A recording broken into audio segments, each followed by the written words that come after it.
Are drag performers dangerous to kids?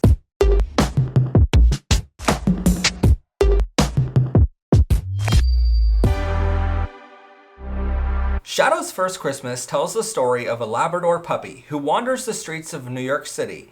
He eventually is found by a loving gay couple named Alex and Troy, who give him a home and a family for the holiday season.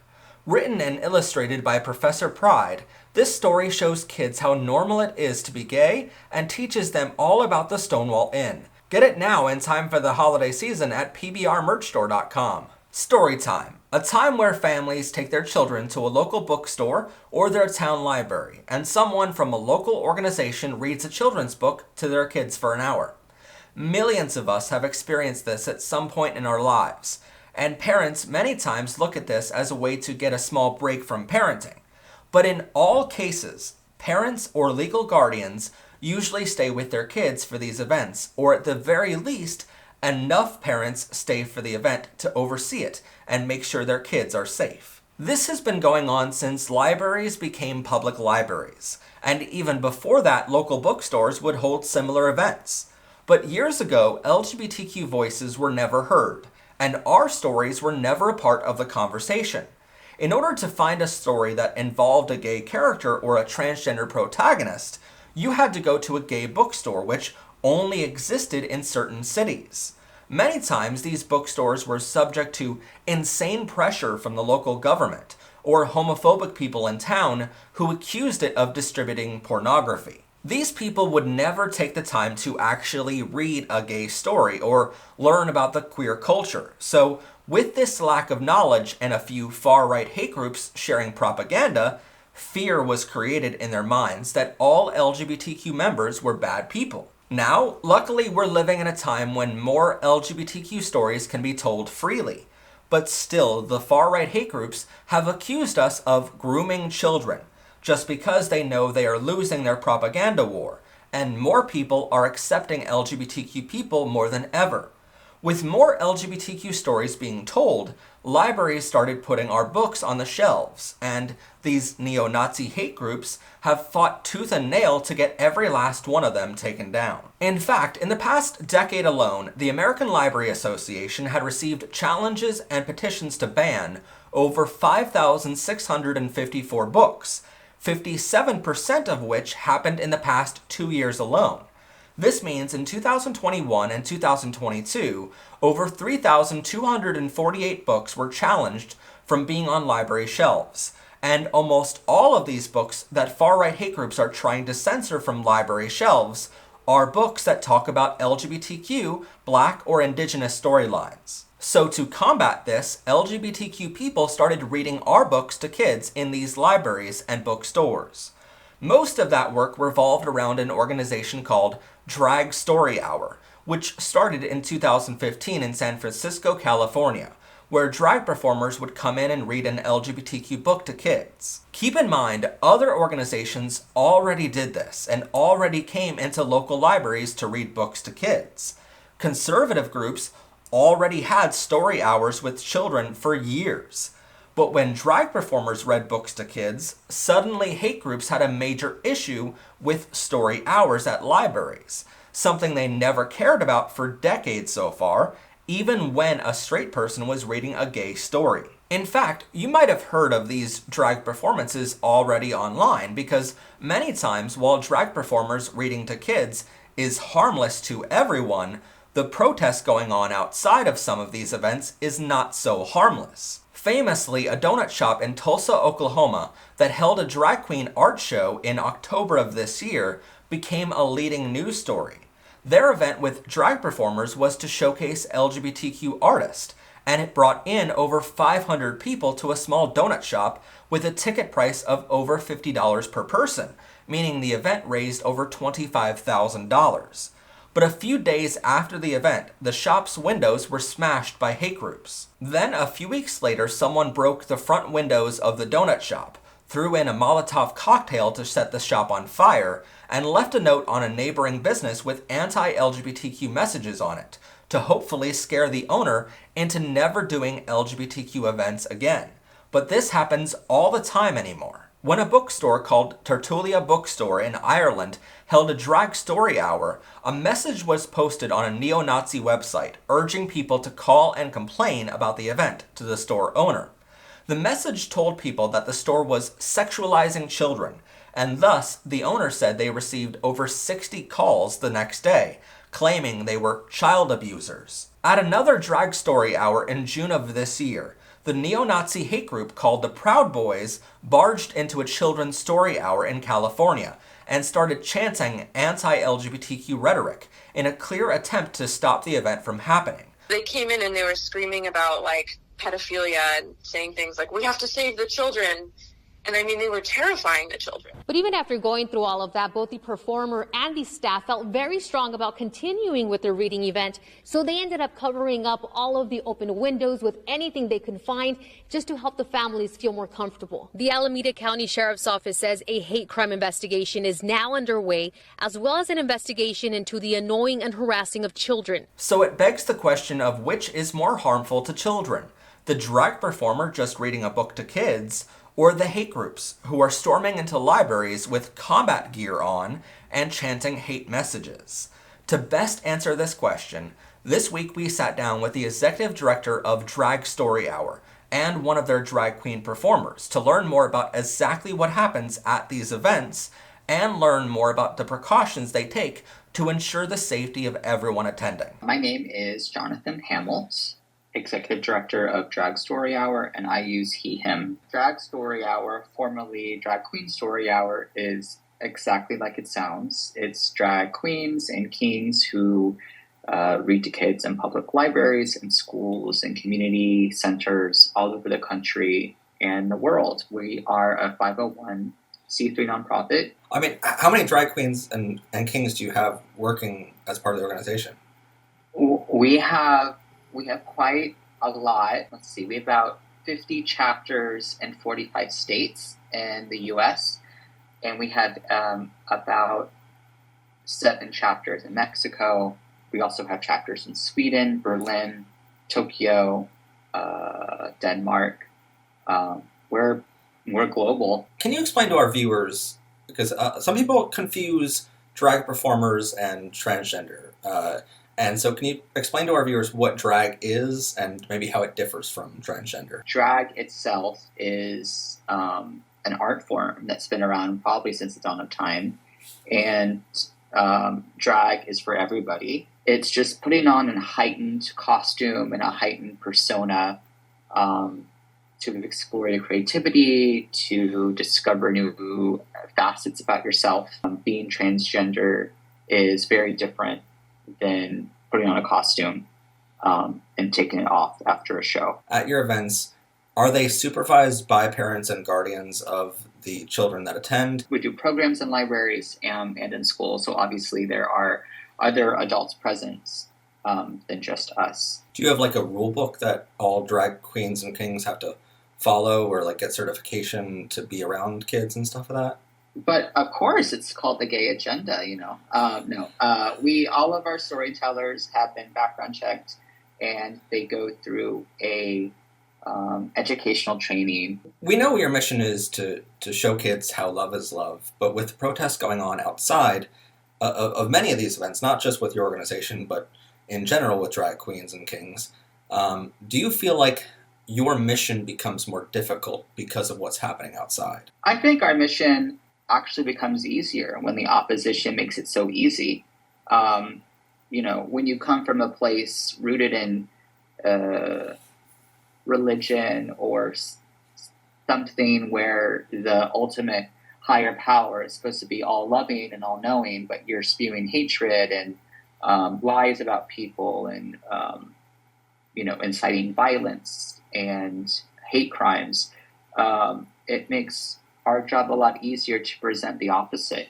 When they go low, we get in our high heels. So some people will point to certain news stories by conservative media or in general or tabloids where certain drag performers are dancing with children around, or they're, calling everything a drag performer does indoctrination or sexualization of youth. First off, what do you make of this? And what are some ways that you think your organization and the overall LGBTQ community can combat this false claim? Drag is nuanced. It is a form of art. It can be displayed and consumed at different levels. Same thing with movies. You could have an actor who's in an R-rated love scene, but also does a voiceover for an animated Pixar film. The same thing with every adult, every teacher, every educator, every drag performer and non-drag performer has an adult life and a life they have when they interact with children. And Story Hour only provides age-appropriate programming for kids in public spaces. And we are a literacy nonprofit, and we would never do adult entertainment. We wouldn't be in libraries the last 7 years if we were doing adult entertainment. Veronica's getting ready for a show tonight, actually. One thing I love about doing story time when I am able to do story time is I'm an educator at heart. I love to teach. I love to be around a teaching environment. So I feel like I am educating folks. Not only am I educating, children with the power of reading and all of that stuff, but I like to educate my peers and show that you can use drag and you can use theater to do all sorts of other things. When your organization holds an event at a library or a school or a bookstore, walk me through that process of what it's like for a child or a family attending that event, of how do they go about getting a part of it, and what is it like when they actually get there? A lot of it comes from the pre-planning. So you kind of sort of have to have it pre-planned. You want to know what your audience is. Are you going to be doing an audience for 5-year-olds? Are we doing it to 11-year-olds? Are we doing it to, high schoolers? We've actually done some story time type of things with the entire family, like, educating parents on how you do story time at home and making reading part of the family environment at home. You also want to make sure that your book is age appropriate, that you're not reading an 8th grade reading level book to a bunch of 6-year-olds. So that's a big part of it. It's just partnering with your local educators and other people that are part of it to make sure that you're selecting the right books. And I like to work with local authors as much as we can. And it's not like we're reading politically motivated books. We could literally do story time and read the Wheels on the Bus. You know what I mean? And they would find some sort of political agenda behind it. But like, we're just here to have a good time. I think having a man in drag or either a girl in drag or a non-binary person in costume, I don't understand the difference between that and somebody that is wearing a fuzzy costume or dressed, doing a puppet situation or whatever. I just don't see the big deal. It just seems like so many members of the conservative movement are obsessed with genitalia. Yeah, so definitely visit our website at dragsstoryhour.org. We're on the Instagram and the TikTok for the kids at Drag Story Hour. So check us out on social media. We have a lot of virtual events on like a HQ nonprofit level when we put out our own virtual events, and a lot of our chapters do virtual events as well. So if you have internet and a screen and able to get access to those things, you're definitely welcome to join in on our YouTube channel or the different streaming accounts that our chapters use, for sure. There are a few things you should know about drag performers reading books to kids. First is that not only have there been 0 instances where kids are in danger at these events from the drag performers or from bookstore staff, but you should also know that the American Library Association and even a very conservative Christian group called Baptist News have endorsed Drag Story Hour and all other drag performance events like it. So neutral parties and conservative parties have said there is 0 harm to children having drag performers read to kids or perform in front of kids. So why is this still a major issue, and why are bookstores being targeted by hate groups with literal explosives? Some hate groups will point to stories like this one, where they claim drag performers are dancing in front of children, or children are even going on stage with drag performers to dance along. But not only is this article published by Daily Mail, a conservative tabloid newspaper, meaning unlike an actual newspaper where reporters are sworn to tell you the truth, tabloids like Daily Mail have been found to lie on a regular basis just to sell their paper. But this article makes a huge deal out of a child going on stage with a drag performer, specifically this video.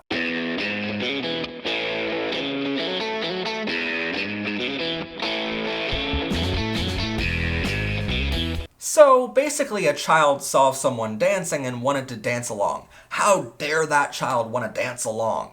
But most of the other information they talk about in this tabloid article comes from the far-right hate group Libs of TikTok, which has been known to spread false information and send death threats to hospitals based on their own false information. In other articles, Daily Mail claims these drag performers are sexualizing kids. And while some LGBTQ members might even agree that certain dance moves shouldn't be done around children, it's a dance move, and it's part of their dance routine that drag performers do everywhere else they perform. And here is where we need to talk about straight people, because if some of them are going to literally send explosives to stop drag performers from reading to kids or letting kids dance with them on stage, then straight people must be perfect, right? Well, a massively popular birthday tradition in the United States is for a father to take his son to a breastaurant for his birthday.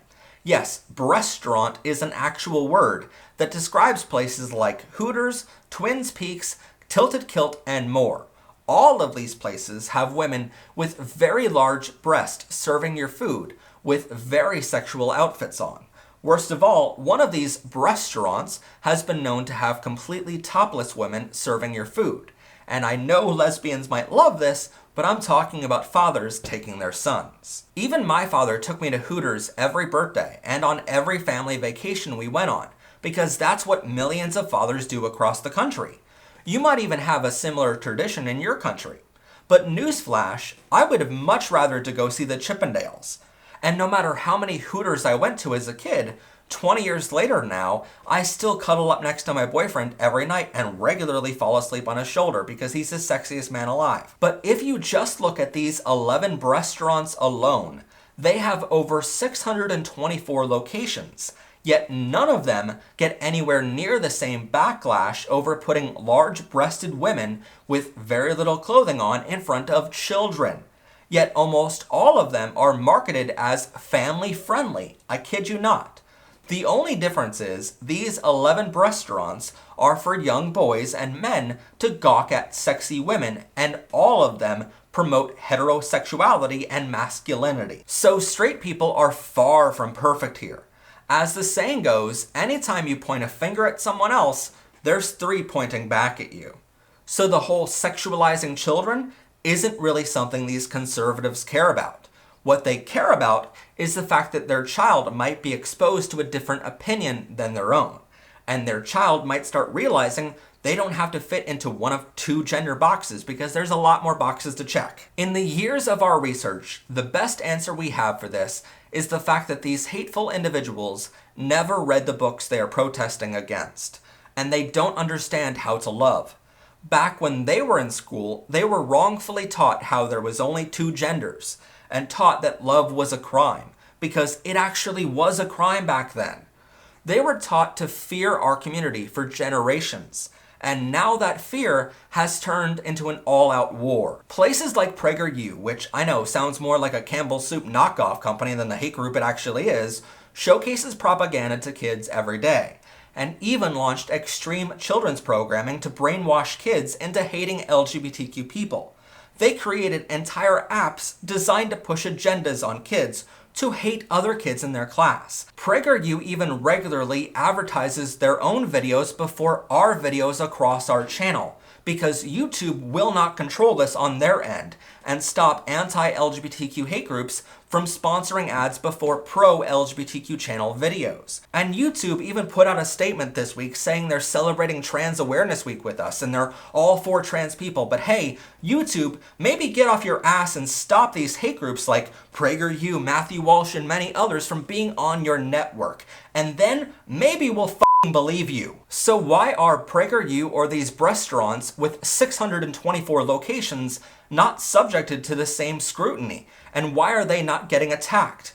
Well, that's because our side of this has always stood for love and acceptance.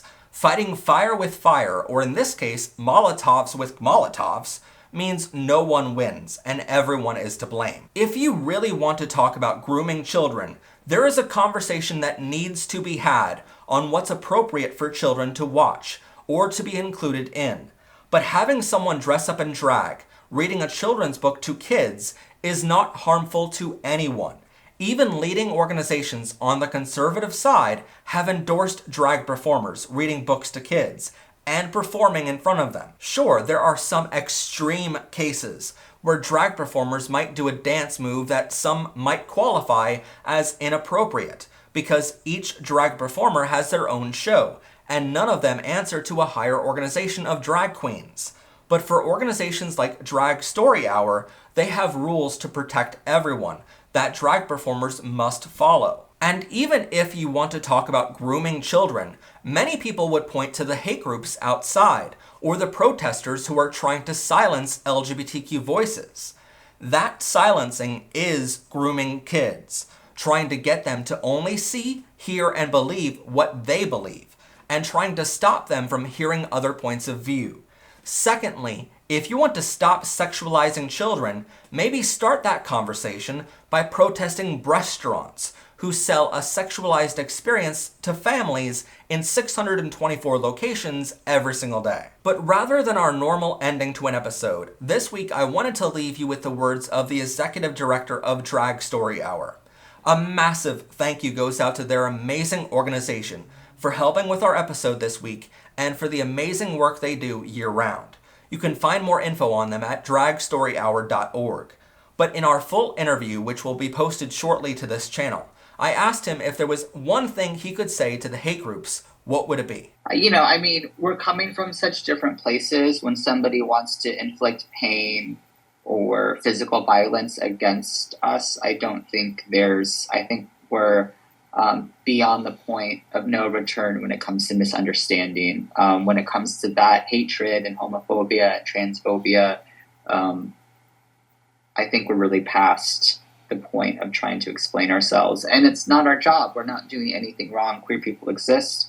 There are trans people. There are drag kings and drag kings in the world. And that's a reality. And if you can't, accept the diversity of the world we live in, then you may need to look within and wonder why you're so angry at otherness and where that stems from.